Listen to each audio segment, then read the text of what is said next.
Hello बच्चों।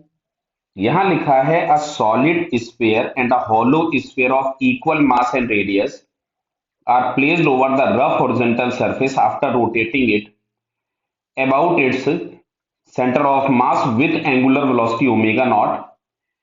Once the pure rolling start, let v1 and v2 be the linear speed of their center of mass then. Clear? तो देखो बेटा, यहाँ पे सबसे पहले इस प्रॉब्लम को हम करेंगे कैसे, तो ध्यान से सुनिए। मैं यहाँ पे पहले एक डायग्राम बना दे रहा हूं आप लोगों के लिए, सबके लिए। कोई भी एक सर्कुलर बॉडी है जिसको हम लोग केवल और केवल एंगुलर वेलोसिटी ओमेगा नॉट यदि दे, तो जो बॉटम मोस्ट पॉइंट होगा इसकी टेंडेंसी होगी पीछे की तरफ स्लिप होने की, तो फ्रिक्शन लग जाएगा आगे की तरफ में, जो कि काइनेटिक फ्रिक्शन होगा। mg लग रहा होगा नीचे की तरफ में। अच्छा, नॉर्मल रिएक्शन एक्ट होगा ऊपर की तरफ में। क्लियर है? तो ये जो पॉइंट ऑफ कांटेक्ट है, अगर हम देखें तो इस पे mg का टॉर्क भी जीरो है, एफ का टॉर्क भी जीरो, और नॉर्मल रिएक्शन का टॉर्क भी जीरो है। यानी इस पॉइंट ऑफ कांटेक्ट के अबाउट अगर नेट टॉर्क जीरो है, तो पॉइंट ऑफ कांटेक्ट के अबाउट हम एंगुलर मोमेंटम कंजर्वेशन लगा सकते हैं। तो पहले मैं यहां पे लिख रहा हूं सॉलिड स्फीयर के लिए। तो सॉलिड स्फीयर का इनिशियल एंगुलर मोमेंटम हो गया आई इंटू ओमेगा नॉट। फाइनली अब यहां पे मैं बना दे रहा हूं, जब प्योर रोलिंग स्टार्ट हो जाएगी तब क्या होगा कि दोनों बॉडीज के लिए सेम चीज मैं बना रहा हूं, केवल दोनों के मोमेंट ऑफ इनर्शिया अलग अलग होंगे। सेंटर की वेलोसिटी अगर कुछ भी v होती है प्योर रोलिंग में, तो इसका जो एंगुलर वेलोसिटी ओमेगा होता है वो आपके पास vc बाई आर हो जाता है। क्लियर है क्या ये? क्योंकि जो पॉइंट ऑफ कांटेक्ट होता है इसका स्लिपिंग बंद हो जाता है। बराबर? तो अब अगर मैं यहां से लिखूं तो दोनों मोशन है, ट्रांसलेशनल भी और रोटेशन भी है।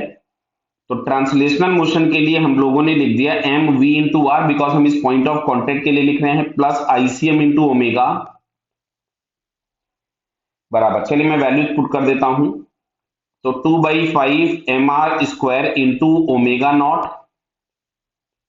M v r plus 2/5 m r square, और इस ओमेगा की जगह पे हम लोग v बाई आर लिख देंगे, प्योर रोलिंग है।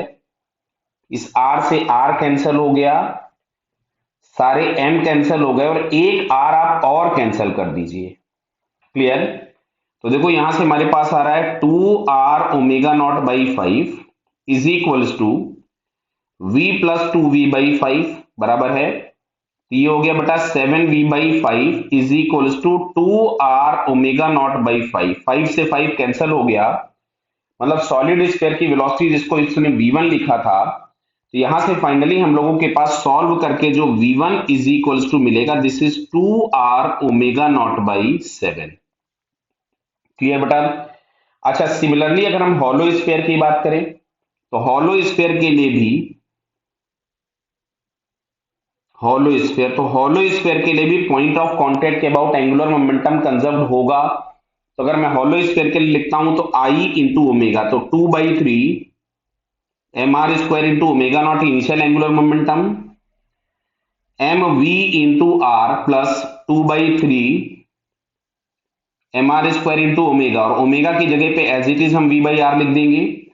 तो दिख रहा था यहां से सारे आर कैंसिल हो गए पहले।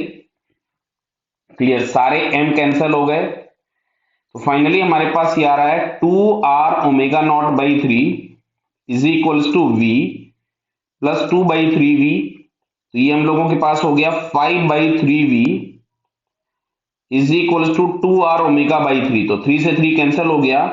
अब यहां पे इसको इसने v2 लिखा था, तो v2 इज इक्वल्स टू आता है 2r ओमेगा बाई 5। तो ये जो वैल्यू आ रही है it is nearly 0.3 r omega naught, and this one is 0.4 r omega naught. तो आपसे पूछा था कि v1 बड़ा होगा या v2, तो बेटा यहां कैलकुलेशन से एकदम साफ दिख रहा है कि v2 is greater than v1। तो v2 is greater than v1 यहां पे थर्ड ऑप्शन में दिया है, so finally it's third answer is correct. Clear बेटा? Okay, all the best.